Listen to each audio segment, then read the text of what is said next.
করবো এবার, তো সেই জন্য দেখো সব খাবার গরম বসিয়েছি। ওদিকে ডাল, এদিকে তরকারি, এদিকে ভাত একটু দিয়ে দিয়েছি, ওবেলার একটু বেগুন ভাজাও আছে। তো এই আর কি খাবার দেবো এখন গরম করছি। তরকারি সয়াবিন আলু অনেকটা রয়েছে, ওবেলার ডাল মুসুর সব গরম করছি। তারপর গরম করা হয়ে গেলেই তারপর ভাত খেয়ে নেবো। ওইদিকে তোমাদের দাদা কাজ করছি।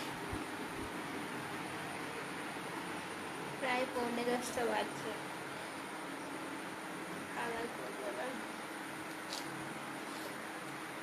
মিষ্টিটা আমার একটু ঠান্ডা হয়েছে,